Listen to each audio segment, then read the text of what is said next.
Վերջին մեկ ամսում քաղաքացիներին ահազանգում են արյան ճնշումը կարգավորող դեղերը թանկացել է։ Ընդ որում սա մեկ դեղի կամ մեկ դեղատան խնդիր չէ։ Մասնագետները նշում են, դեղերի գնաճը Հայաստանում դարձել է շարունակական եւ համակարգային։ Ըստ ոլորտի փորձագետների, թանկացման մի քանի պատճառ կա։ Առաջինը Հայաստանում չկան դեղերի գները ստաստող ու կարգավորող հստակ մեխանիզմներ։ Երկրորդը կա դեղերի խորը դեֆիցիտ եւ զարտուղի ճանապարհով մեծ քանակությամբ դեղերի հոսք, ինչի արդյունքում չկա վերահսկողություն եւ յուրաքանչյուրն իր ուզած գնով է վաճառում դեղը։ Գնաճը փորձագետները կապում են նաև ապահովագրության համակարգի հետ։ Քանի որ արդեն իսկ գաղտնիք չի, որ ապահովագրությունը, որը որ մտել է Հայաստանի Հանրապետությունում, տվյալ պահին նորից պիլոտային է, ոչ մի հստակություն դեռ չկա, առավել եւս դեղորայքի մասով։ Դրա համար իրանք չգիտեն, թե գնահատվամբ երբ կստանան գումարի վճարները։ Այդ իսկ պատճառով ապահովելով իրանց ֆինանսական ծախսերը, իրանք գները թանկացել են։ Իսկ եթե մատակարարը գինը թանկացնում է,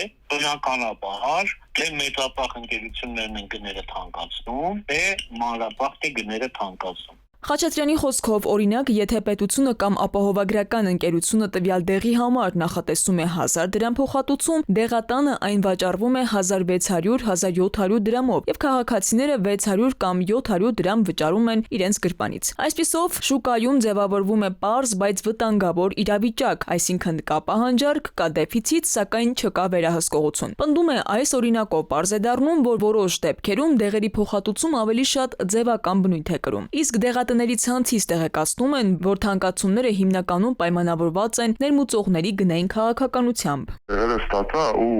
կարճ ասպիրինը ես ծախում եմ 700 քանի դրամ, բայց որ ստացել եմ 800-900 դրամ, երեքնոր տեսել եմ։ Քանի որ դեղերը թանկացնում են, աշխատողն էլ, դեղատանտերն էլ թանկացնում են։ Մատակարարողը միջոց ստանում են, մատակարարները թանկացնում են։ Առողջապահության նախարարությունից էլ հայտնում են, դեղերի վերահսկողությունը առողջապահության եւ աշխատանքի տեսչական մարմնին է վերապահված։ Համակարգը նոր է, փորձագետները հույս ունեն, որ գոնե առաջիկա 2 ամսում թանկացումների հարցը կկարգավորվի։ Թանկացող դեղերը հատկապես ծանր բեռ են տարեցների, քրոնիկ հիվանդություններ ունեցող եւ այն քաղաքացիների համար, ովքեր ամիսը մի քանի անգամ ստիպված են դեղ գնել։ Իսկ մինչև պատասխանատու կառույցները չստեղծեն դեղերի շուկան վերահսկելու հստակ եւ թափանցիկ մեխանիզմներ, գնաճը կշարունակվի, դրա գինն էլ, ինչպես միշտ, կշարունակեն վճարել շարքային քաղաքացիները իրենց առողջության հաշվին։